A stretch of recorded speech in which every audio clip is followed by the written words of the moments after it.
being geothermal heat pumps, geothermal for district heating, geothermal for industry, for service, to provide heat and cooling, and geothermal electricity. So to promote all technologies, we have to touch a lot of legislations.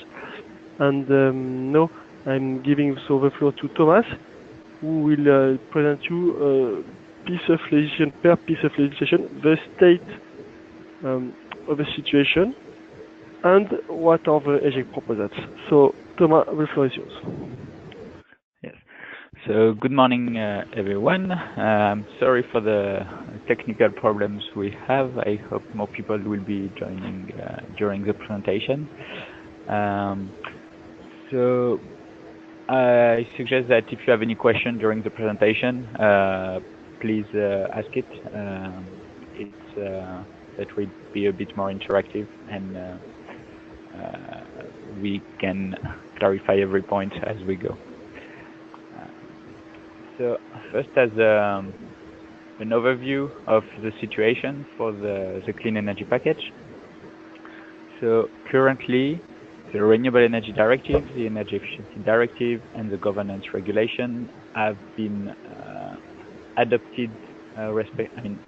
The final position has been adopted by the European Commission, the European Parliament, and the European Council. And these three legislative proposals are now being negotiated among the three institutions in discussions that are called trialogue, which is a word I'm going to use quite a lot. So it is the idea of this trialogue is to reach a compromise between the three institutions in order to have a final version of the text that is then adopted by the European Parliament and the European Council, and then becomes the final version of the directive or the regulation. As for the electricity market design file, which is made up of the electricity regulation, the electricity directive, and then some other proposals, notably on electricity on the market regulators and so on. These are being voted in the EGEC committee of the Parliament, so the Committee on Energy, tomorrow, the 21st of February. But the Council already has the general approach, meaning it has a final position on the different pieces of the market design part. But they will enter trialogue at a later stage, basically when the Parliament has adopted them in plenary, so that could be in a month or maybe two. So I'm going to start with the Renewable Energy Directive. So mostly focusing on the main provisions. So in case you have any questions on additional issues, for instance, permitting and, for instance, other issues that you do not see here and you would like some information, please ask. So first, the big issue for the geothermal sector is the issue of the definition, which, as most of you probably know, was not including in the Commission proposal in December last year. So now geothermal energy is again defined as energy stored in the form of heat beneath the surface of the earth, in the European Parliament position and the European Council position. And from what we understand by talking to the European Commission, they are not opposed to having the definition of geothermal reinstated in the directive. So the final version should have this definition without any big discussion, since it seems to be quite a compromise, consensual position.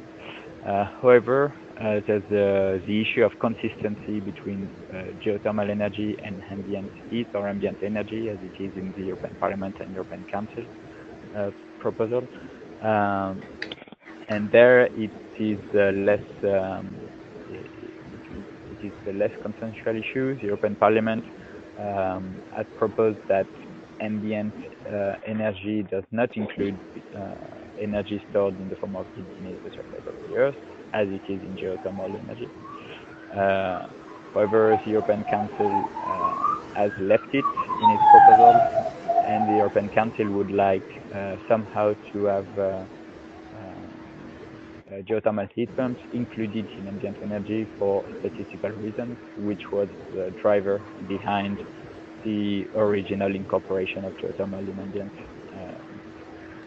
So this is a less obvious discussion. So we are working to have Council agree to this consistency between the two definitions. So there's no double definition of geothermal and ambient heat. And we're also working to explain the European Commission that it does not make sense to have the heat beneath the surface of the earth defined into energy sources at the same time. Then there's an issue that arises in the European Parliament about the environmental impact of geothermal energy. So this was put forward by the 5-star movement MEPs. So the initial proposals included a threshold for geothermal to be considered as renewable based on emissions. This has not been kept. However, now there is a recital that refers to the environmental impact of geothermal and called on the Commission to assess this impact and see whether it's necessary to put forward a specific legislation for that. So a recital is not, so basically a recital is a paragraph that is at the beginning of the directive and that gives a context for the articles that are afterwards. So it is not binding on member states. However, it is more, the Commission has to acknowledge them at least. However, from what we understand, the European Council and the Commission are not in favor of keeping this recital. It's put forward by a very minority group of the Parliament. So we can expect that it might not be in the final version of the text, but it's not certain, especially because the MEP that is most pushing for this the mention of geothermal's environmental impact in the Renewable Directive will be sitting in the trialogue discussion. So EGEC's proposed definition on the proposed position on the definition of geothermal is to support the reintroduction of the definition, which was last year's big work for EGEC, and then that there is consistency between the geothermal definition and the ambient heat definition, so that in ambient heat there is no mention of beneath the surface of solid earth, and then that the recital 31A mentioning geothermal energy's environmental impact be not part of the directive, because from what we can assess of this recital, its main outcome would be to harm the reputation of geothermal energy, so maybe decrease the likelihood that there are new projects, and as well, since geothermal energy is already regulated by quite a few environmental regulations, the assessment the Commission would lead would say there are these environmental regulations in place, and then the situation would not change very much. So this is EGEC's proposed position. I don't know if you have any comments.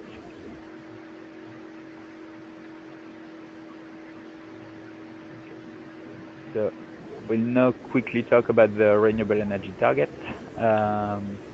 So the European Commission and the European Council both propose to have a minimum union target of at least 27% renewables in the EU's final energy by 2030.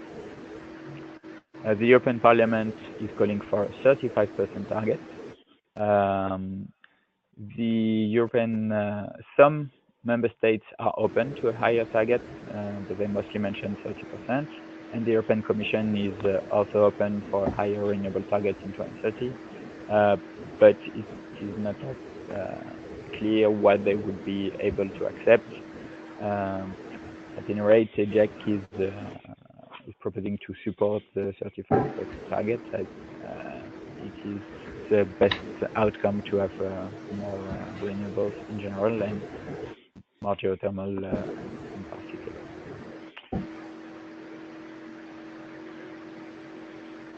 Concerning the targets, Thomas, may I say something? Yes. That's Burkhard Sander speaking. Hello. There is in the you may have heard about the troubles in the building a government in Germany, but the coalition agreement, which is currently under vote by the Social Democratic Party, it states by 2030 a target of 65% renewable energies. Well, from the context, it can be understood that electricity is meant, but it is so, the wording is so that we can say, okay, that's fine, 65% over all three sectors, transport, heat, electricity, is in there, in the goal of the German government in future. I think that's a big boost for also here these targets. So this is a good point for, let's say, public advocacy regarding the target. The problem is that what we usually see in Council is that member states that may be very ambitious nationally will be calling for low ambition at the European Union level, because it doesn't want to be taken accountable in case this specific member state is doing, I don't know, let's say 65%, for instance, renewables. But then you have other member states that are not doing anything and that are free riding on the ambition of this one. Yeah, this is a problem of the government and how to, because this is an overall target for all of the EU. Will you say something on that later on? You mean to have national binding targets? Yeah, or let's say not national binding targets, but a clear governance on how to achieve it. Because yes, that's the fear that Germany may have. Yeah, okay. Yes. It's another piece of the package. I will talk about it later. Yeah. Okay. An issue actually in the Renewable Directive was that the European Parliament was not able to have any binding targets. The European Commission did not propose any, and for the European Council it appears to be a big red line. So I don't think we will have this simple governance framework that used to prevail until, well, that is currently the case. So now on support scheme for renewable energy. So this support scheme, as they are written, it is the Article 4, and then 5 and 6 of the Renewable Directive.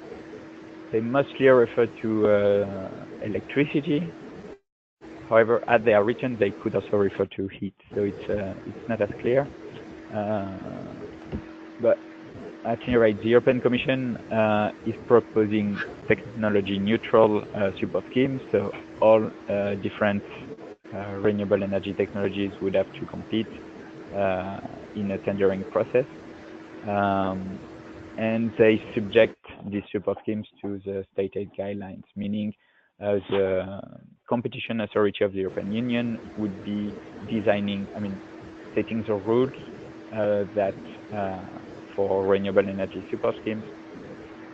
And this notably translates an internal issue in the European Commission, where the energy part of the Commission wanted specific rules for renewable energy technologies, which are now basically what the Parliament and the Council are asking, for technology-specific support schemes, some room for innovation and so on. And internally, the competition part of the Commission somehow took over and imposed very competitive, let's say, support schemes, so technology neutral and tendering and so on. So in the European Parliament and the European Council, say no call for technology-specific support scheme. At least member states are able to put some if they want to. And there's some specific provisions for innovative or demonstration technologies. And the European Parliament especially calls for a review of the state aid guidelines to put them in line with the text of the Renewable Directive once it is adopted. And from EGEC's perspective, this appears to be a very good wording that would ensure the competition framework for renewable energy after 2020 would be in line with the provision of the directive, not another hurdle for the deployment of especially innovative technology. So in that regard, the EGEC's proposed position is to support technology-specific support schemes, at least the possibility to have them, and especially to have specific provisions for demonstration projects or more generally innovative technologies, which would be the case of most geothermal electricity projects in Europe in the next 10 years. And we are also calling to have this proposal from the European Parliament to have the stated guidelines defined according to the directive and not the stated guidelines defining the directive. So, you know, if there are any questions on this specific topic. Okay. So we'll now deal with maybe one thing, Thomas. I think this is something that is often overlooked, and it's good. I had to learn that it's important because it can strangle the actual implementation at the end of the support. So the support scheme can be very well intended, but if the state aid rules are clashing with it, it may, and in particular, if who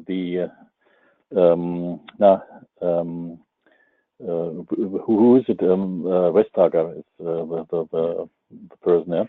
If they are pushing for a full liberalized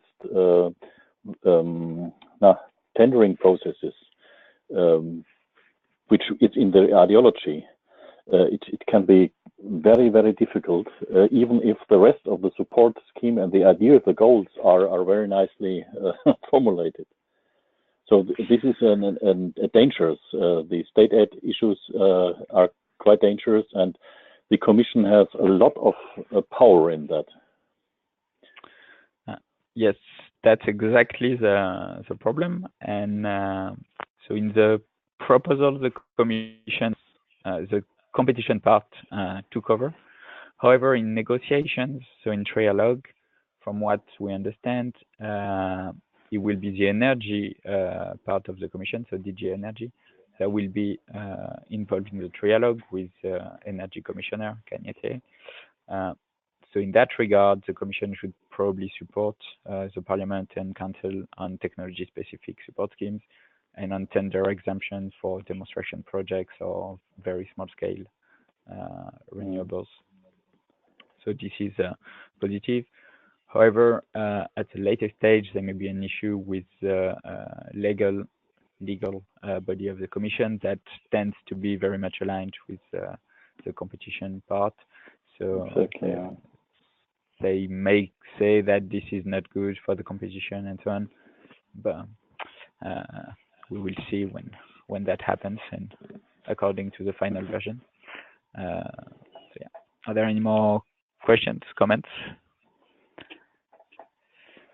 Okay, so I will now talk about the heating and cooling provisions in the Renewable Directive. So these are Article 15 about renewables in building and Article 23 that is titled Mainstreaming Renewables in Heating and Cooling. So first, Article 15, from the European Commission proposal, it is basically the same article as was in the previous version of the directive. However, the text that used to mention member states shall have a minimum level of renewables in building where appropriate is now just referring to a minimum level of renewables in buildings. And the European Parliament is building on that to propose a more robust text. However, the European Council has a very weak proposal, saying instead of where appropriate, saying that there should be a minimum level of renewables in buildings where technically, functionally, and economically feasible.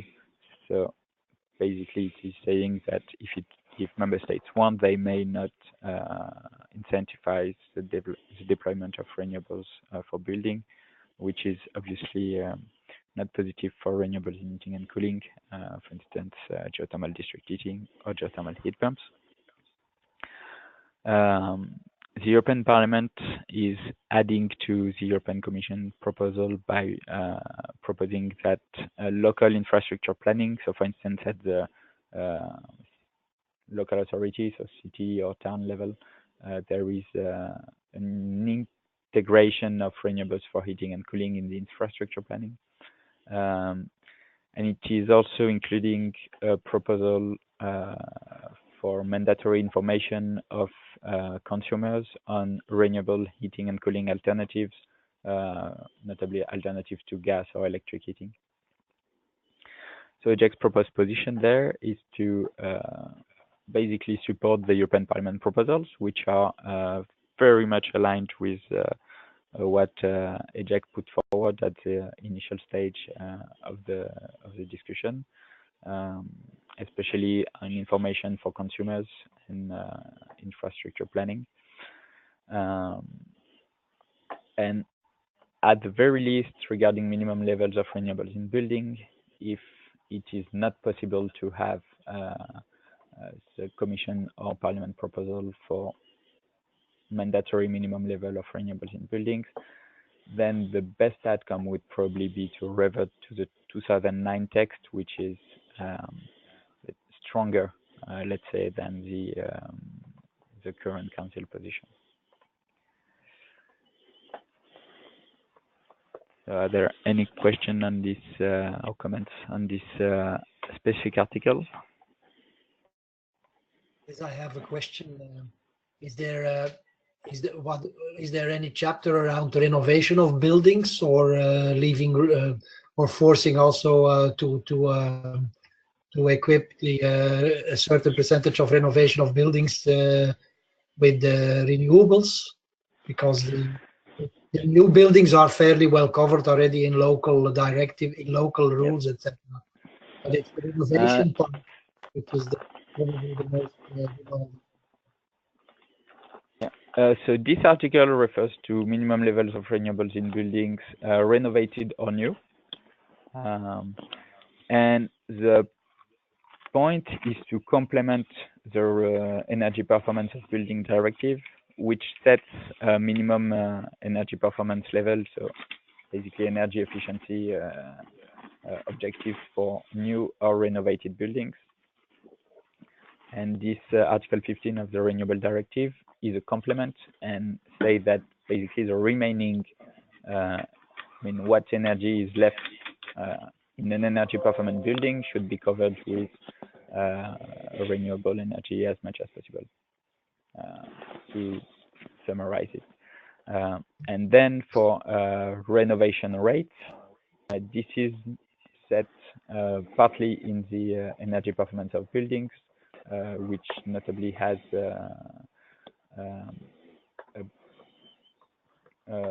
decarbonized building stock objective to 2050, if I remember correctly, and the energy efficiency directive, which puts a rate for energy savings in its Article 7, which then indirectly or more or less directly influences renovation rate, because a big part of the energy saving potential is in the building sector.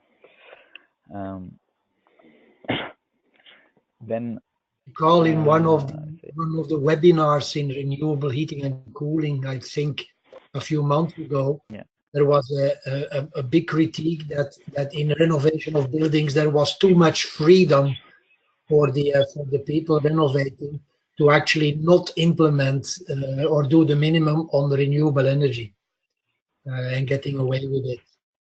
That was one of the biggest. That was the red line through that whole webinar. Is there something done on this in all these new directives? So yes. So this article specifically is supposed to fix this issue that when renovating building, it's possible to have very good energy performance and no renewables. The European Commission proposal on EED is also proposing to facilitate the integration of renewables in buildings by having an exemption for basically buildings that have renewables could be a little less energy efficient, but that has not been kept by the European Parliament.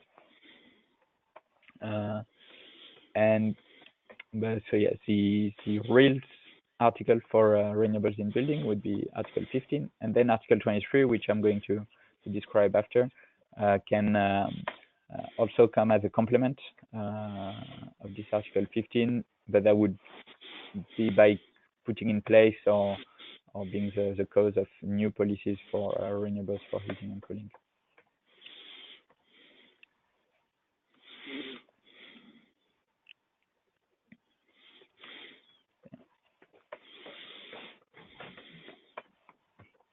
So are there any more comments, questions?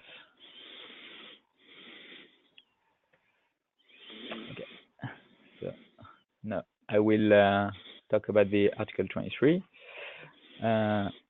So this article is a new provision in the directive. The European Commission proposes that member states shall endeavor to increase the share of renewables in heating and cooling by 1 percentage point annually. That means member states will have to put in place policies to increase the share of renewables, but they do not have to deliver on these policies. I mean, basically, they are not accountable for the actual increase that is happening once they have presented a policy framework. So it is not a binding objective in the end.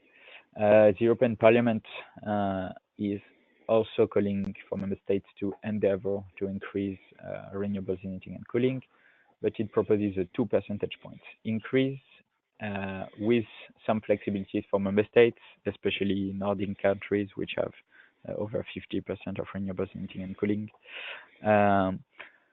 But a very important novelty in the European Parliament proposal is that it adds some sort of accountability measure, saying that when a member state is not meeting its objective, it must justify to the European Commission why it is not reaching 2 percentage points. And for the European Council, the wording is to some extent the same as the Commission, but it is an indicative 1 percentage point, meaning member states may decide that their objective will be, let's say, 0.5 percentage point. And the European Council also has flexibilities for member states. So it is not a very good prospect for the penetration of renewables in building. In summary, to give you an idea of the different objectives put forward by the institutions, from an analysis that EGEC did when the Commission issued its proposal, 1 percentage point appeared to be basically a slower deployment rate than what is currently the case for the renewable heating and cooling, if we consider more energy efficiency, basically, which would be the case because the energy efficiency targets being discussed are currently higher. So with the 2 percentage points, there would be it would be a fairly strong increase of the deployment rate for renewables for heating and cooling. However, with flexibilities, the total deployment rate would probably be much lower, but it would especially be positive for, let's say, non-biomass countries, from what we understand, meaning it could especially be interesting for geothermal heat pumps, geothermal district heating, and so on. So in that regard, EGEC's proposed position is to, as much as possible, support the European Parliament proposal, especially the reporting for member states, because that gives, that can maybe allow some comparability between different policies, and in the long run creates a better framework for renewable heating and cooling. And it is a stronger guarantee than the sole shall endeavor wording that is in the European Commission proposal. Regarding the objective, EGEC is calling to support the 2 percentage point objective. However, considering the Council is opposing this increased ambition strongly, if 2 percentage point is not in the text, then there should be fewer flexibilities than if it were, and for 1 percentage point, there should not be many, if any, flexibilities. So I don't know if you have any questions or comments.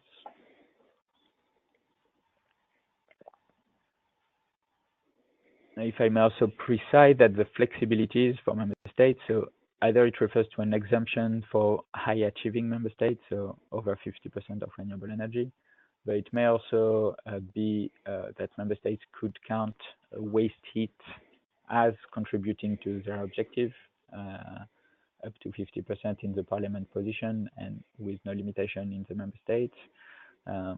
However, on the specific point of waste heat, EGEC is proposed position is that if there is a 2 percentage point waste heat, could probably account to some of the increase, because indeed it would be a fairly ambitious wording. However, for anything lower, it could be part of the policies implemented by the member states to reach its Article 23, but not contribute to the 1 percentage point objective.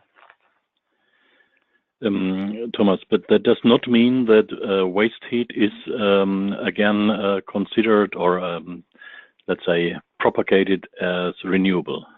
It is waste heat and renewable, yes. But it could replace here to a certain small extent renewables in achieving these goals.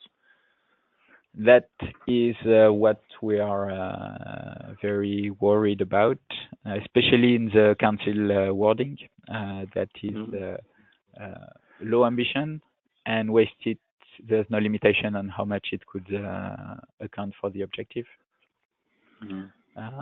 In the Parliament, there's a mention up to 50% of the increase could be made up by waste heat. However, we're not entirely happy with this wording either.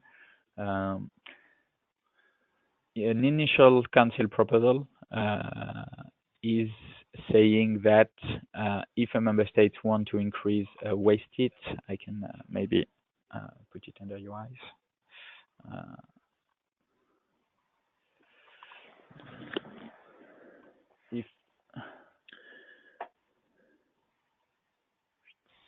So yes, here it is. If a member state wants to increase, want to consider waste heat and cold, it should increase the share, the ambition in the first. Let's say it should increase its objective according to the amount of waste heat it wants to incorporate. So waste heat would come on top of the percentage point objective, which would be EGEC's preferred output. But in case of 2% wording in the article, it could be acceptable to have the current wording. That's clear. My question was mainly that we had some time ago there were some people pushing waste heat being accepted as renewable in the definition, but that's no longer a risk, or is it still on the table? No, that is not the case. Waste heat is not part of renewable energy as a whole, not part of ambient heat either. And if waste heat could account for the Article 23 objective, it would not account for the renewable energy target. Okay, that's good. This is not an issue. So I don't know if there are further questions. Okay, so we'll now talk about the Energy Efficiency Directive. So we've briefly aborted it earlier. So the key issue for EGEC would be the primary energy factor. So this is set in a footnote in the Annex 1 of the directive. But it's quite important because it can then have a very strong impact on the eco-design framework. So the European Commission and the European Council propose to have a 2.0 primary energy factor reference value, meaning for the European Union as a whole, 1 kilowatt hour. I'm sorry, 1 kilowatt hour of electricity would amount to 2 kilowatt hour of primary energy. However, member states, for calculating their energy savings, would be able to use their own national value, which is the priority of the European Council, that member states can use national value. The European Parliament also proposes that member states can use national values for the primary energy factors, but for the EU reference value, they propose a 2.3 primary energy factor. EGEC's proposed position is to support the Parliament proposal. This is because when considering the current value of the PEF, it is 2.5, and 2.0 is to some extent a wishful PEF that is anticipating on the deployment of renewables for electricity. And it is including, it only would work if you accept nuclear energy having a primary energy factor of 0. Then you have to. Yes. Is that somehow included here? What's about nuclear energy? Is it given with a specific value? Because we've been at values above 3 for a long time, came down through 2.7, 2.5 over the last 10 years. And we have not such an increase in renewables that it would, let's say, justify going to 2. We had this discussion before. You know, the only reason for that could be that some people are thinking to include nuclear energy as very low primary energy factor. I think in the current methodology that was used by the Commission to reach 2.0, it is not the case that nuclear is used with a PEF of 0. What some issues that I have in mind, I mean, so the energy sources that have considered by convention as having a PEF of 1 are wind, PV, and hydro. Okay, that's fair. Geothermal is considered with a fairly bad PEF. We're apparently not very efficient for electricity.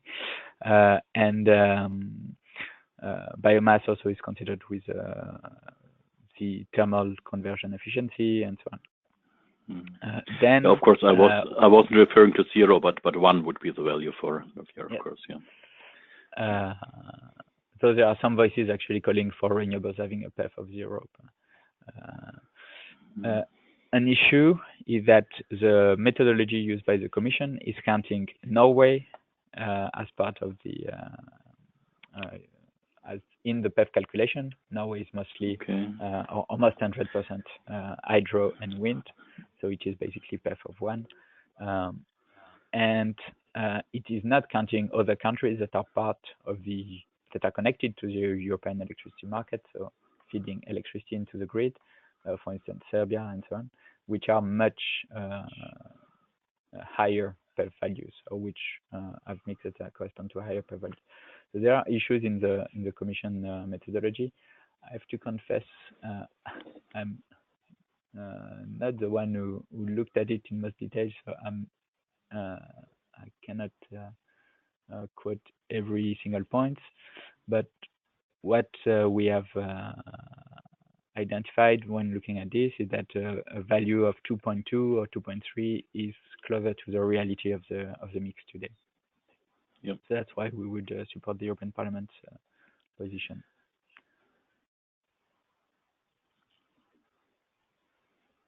Are there any more questions, comments? On the issue of the PEPs, there's an EGEC paper that is specifically analyzing every issue in the Commission proposal and with a low PEF. So in case you want to go further on this topic, it is quite possible.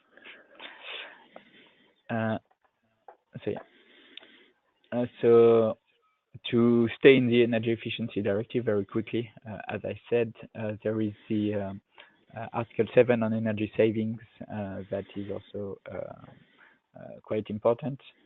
However, EGEC is probably not to have very strong actions on it. So key challenge would be that the final version actually delivers energy savings, which would then translate into a renovation rate for building and hopefully into a greater penetration of renewables for heating and cooling, especially if Article 15 of the RES directive is robust. As for the energy efficiency target, the European Council is calling for a 30% target. The European Commission is calling for 30% as well, and the European Parliament for 35%. So there is some chance it would be between 30 and 35% in the final compromise. So we'll now talk quickly about the governance framework, where the key issue, so there won't be any binding target, as I said. Member states would set their own contribution or target. It depends on whether you read the Council or Commission or the Parliament proposals. And this target, the key challenge would be the deployment trajectories. So they would have to amount to the total European Union targets. And then, according to the European Commission proposals, they would have to follow linear trajectories. For the European Parliament, it would also be a linear trajectory, but defined with 3 reference points in 2022, 2025, and 2027, or 2023, 2025, 2027. And the European Council has the same reference points. However, they do not define linear deployment trajectory, but some sort of hockey stick as we have for the 2020 target. For EGEC, the priority would be to have as linear a trajectory as possible with as much accountability or control as possible, as that would guarantee more stable investments into new renewable energy production. So are there any questions?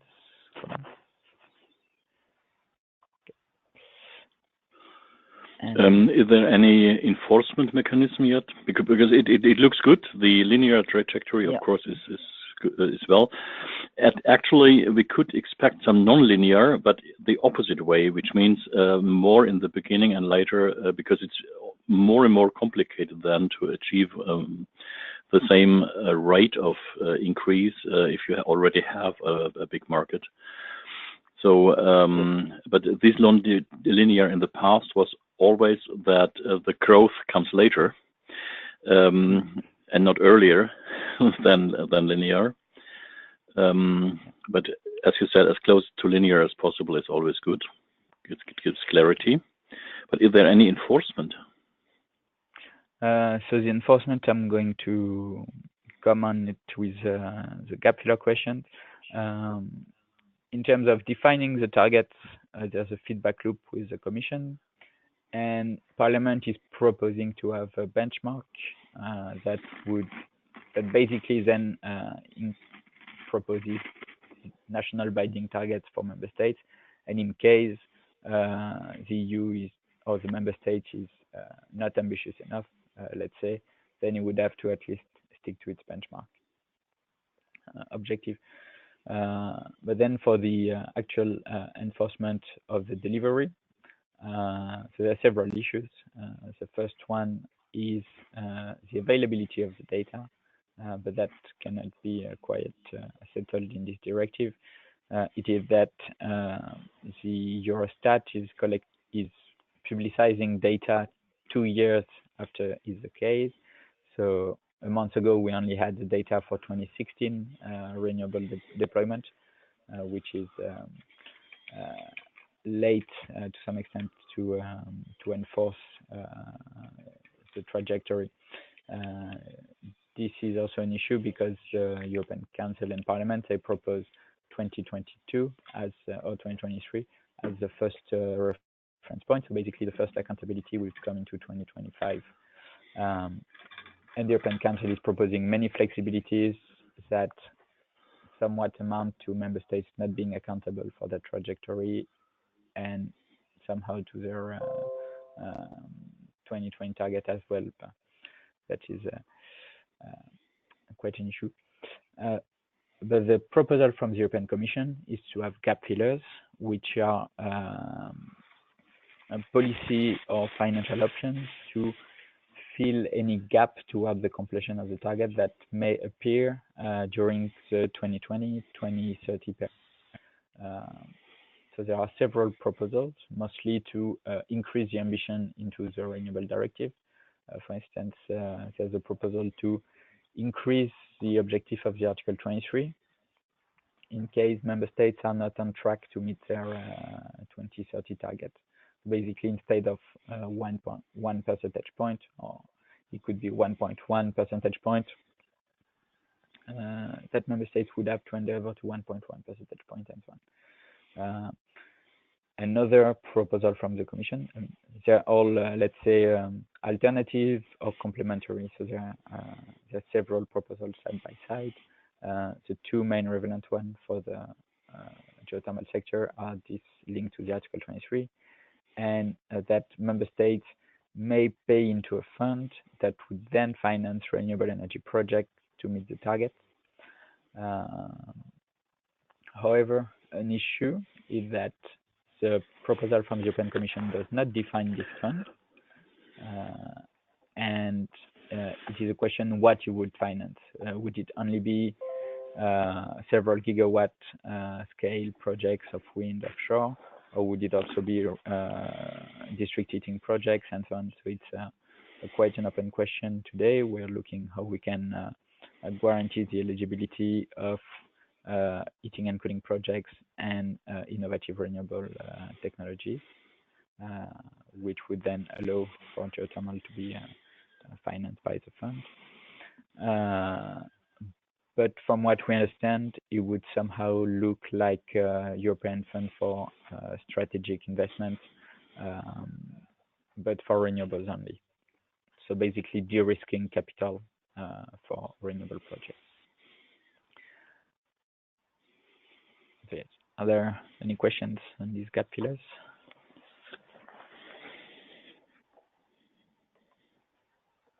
Okay. Now I will talk about the market design issues. So as I said earlier, market design is not currently it's not going to be in trilogue imminently, but it is going to be voted in the ITRE committee of the Parliament tomorrow. And so there is two main issues from EGEC's perspective, which are priority dispatch and balancing exemptions. From EGEC's perspective, demonstration projects should fully benefit from priority dispatch, and plants that already benefit from priority dispatch, so basically existing geothermal plants, should continue to do so. This is in line with what the European Commission is proposing, with, as far as we can understand, the compromise amendment in the Parliament is proposing. However, the European Council is calling for limitation on the amount of demonstration projects that could benefit from priority dispatch, meaning basically from what we could assess, it would limit to several megawatts, so maybe 10, 20 megawatts for the whole of innovative technologies that could benefit from priority dispatch in a given country. So, for instance, Belgium, from what we could see, would be 10 megawatt for innovative technologies for geothermal, but also for marine or wind or solar. So all renewable sources together. So that is extremely limiting, and we consider it does not make much sense in terms of allowing new renewable technologies to emerge and adapt to the market and show they can produce electricity basically at scale. And then another issue is capacity remuneration mechanisms. So it is instruments that are basically here to finance available dispatchable capacity in order to compensate to some extent the fact that today gas plants do not manage to make sufficient profit to stay open. What EGEC is saying is that these capacity remuneration mechanisms, they should also be explicitly, I mean, flexible renewables should explicitly be eligible to these mechanisms. And in general, they should not serve to finance fossil, to be a subsidy to fossil technologies in general. So yeah, this is the last slide. So I don't know if there are any questions.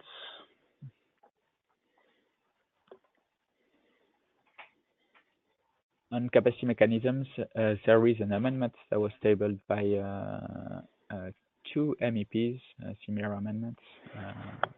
One from Patricia Toya from the SND, and one from Esther Delange from the ECR group, or maybe EPP. That are in line with this EGEC proposal for eligibility of renewables to the capacity remuneration mechanisms.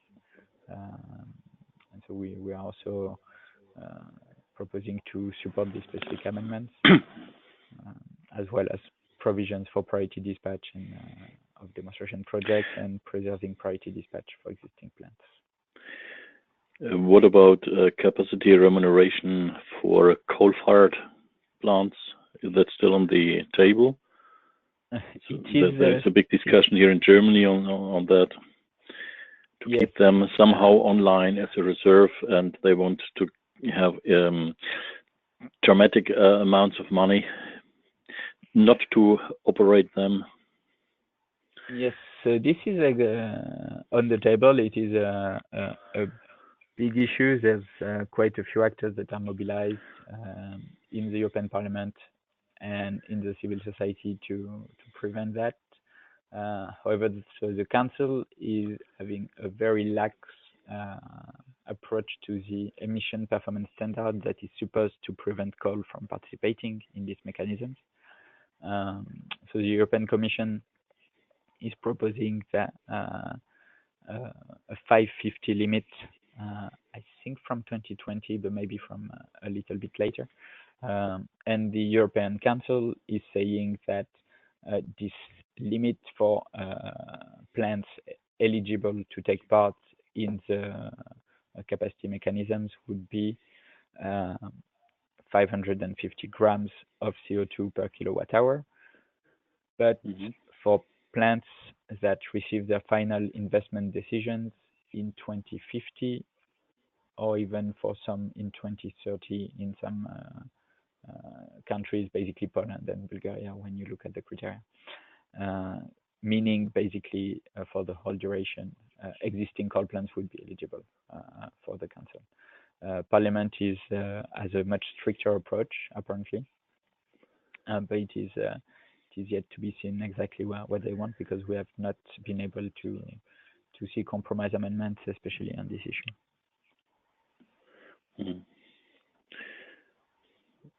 Yeah, that was reduce quite a lot the room we would have for flexible renewables. Yes, if coal's kept in. I mean, it somehow depends on the final wording of these mechanisms, but okay, so from the very beginning, they were not intended for renewables.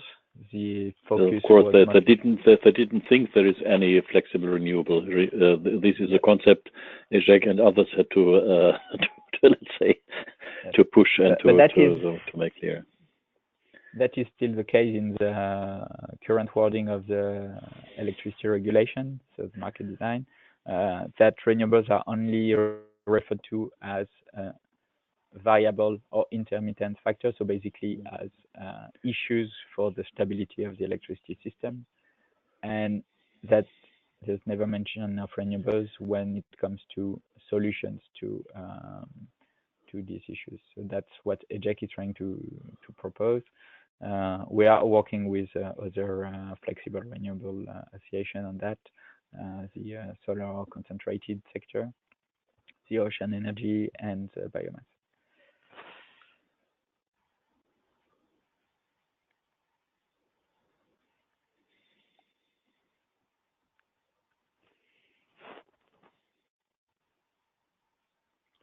So are there any other questions on any of the topic seen, or maybe that I failed to mention?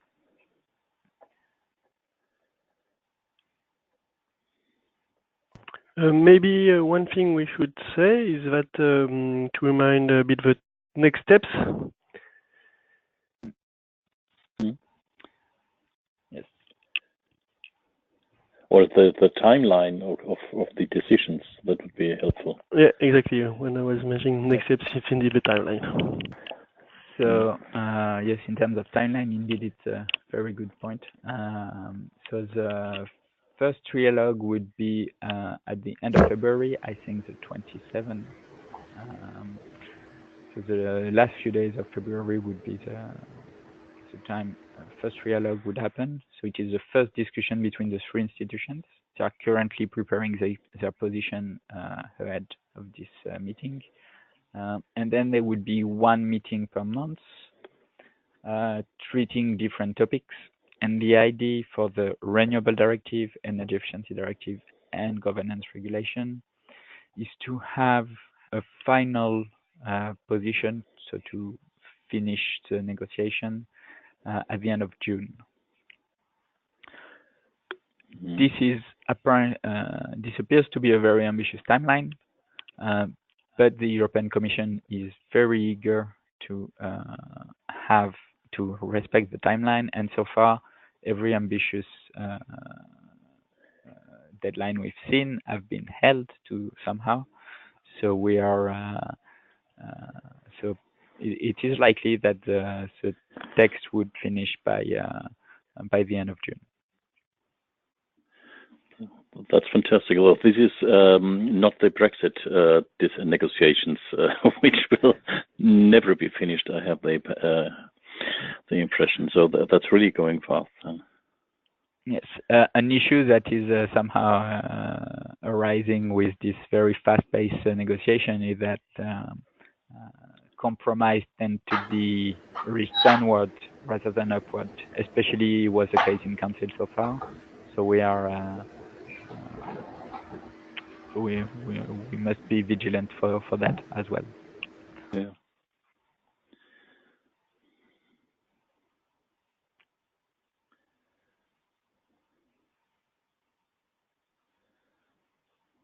And for market design, the timeline, as I said, is tomorrow for the vote. If a very strong compromise has been found, so there's a good consensus between the parties, it is possible the text would not have to go through a plenary vote, meaning trialogue could start in 1, maybe 2 months. However, if a compromise has not been reached, which as far as we could see is quite likely, then the text would have to go through a plenary vote, and that would delay the market design going into trialogue by maybe a month or 2 again. One question for the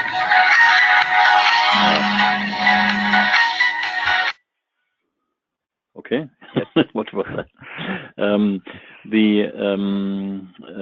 One question. The current end for the renewable energy directive and let's say the validity of the goals is end of 2020. So if now these other the newer version goes through the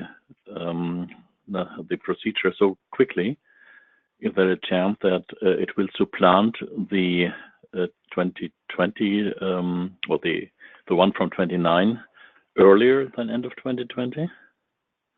No. So coming into force. So all those we are talking about now will come into force on 1st of January 2021 or earlier? Yes. No, 1st of January 2021.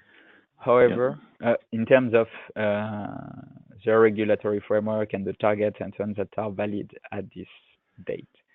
However, especially for the governance regulation, but as well for other texts, there's quite a lot of preparatory work to be done by the European Commission and member states, setting the targets, putting forward, developing the delegated act that the Commission will have to do, for instance, for the methodology for calculating renewable energy from heat pump, district heating, and so on. These would need to be done before the date of application of the directive, meaning they would have to be done before 1st of January 2021. And that is why the Commission wants the text to be ready as soon as possible, in order to have time to do this process soundly, and that there's no issue then for in that aspect.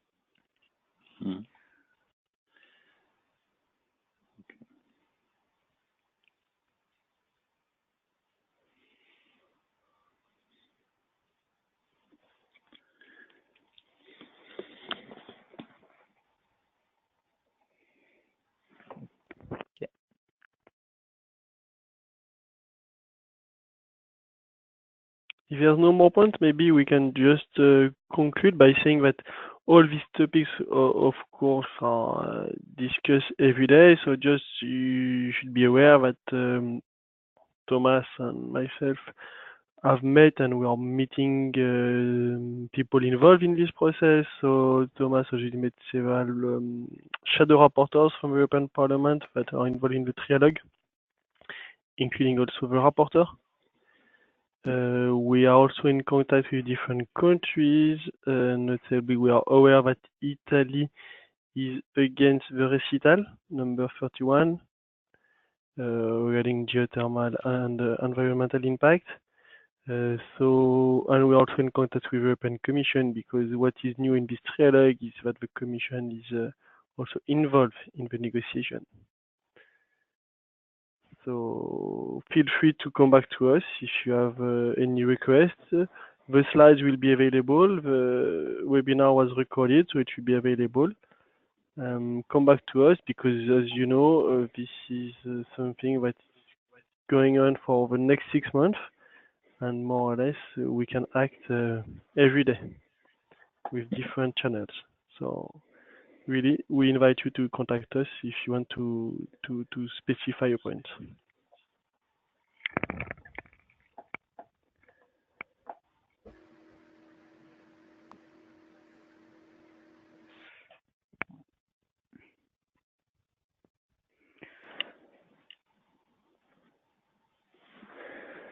Okay, I guess I'll see most of you next week in Offenburg. Yes, that's for sure. Maybe it's time to conclude and to say we remember all of you that we have notably the traditional meeting with the national associations. Thursday, 1st of March from 4 to 6 o'clock. Yes, that's it. The invitation has been circulated normally with an agenda. But if you have any questions on that, I'm available. And if you have, as Philippe said, if you have any further question on the, I have a question about meeting with national associations.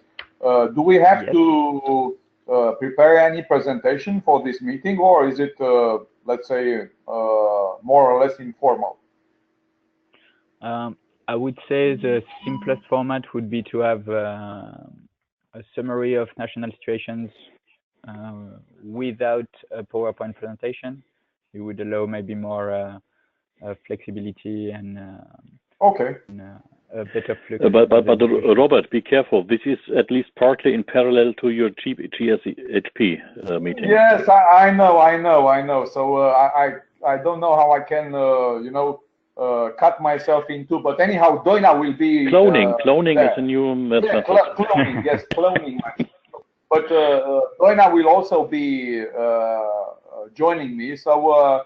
We may participate at many events, so we clone each other. Yeah.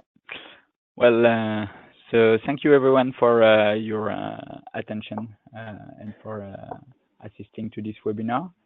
And well, so I look forward also to see most of you in Offenburg next week. Okay. Did you register for Offenburg? Did you get free registration? I think we did. I have to okay, check. That's good. That's good. Okay. Well, thank you. Bye-bye. Okay, thank you very much. Thank you, everybody. Bye. Bye. Bye.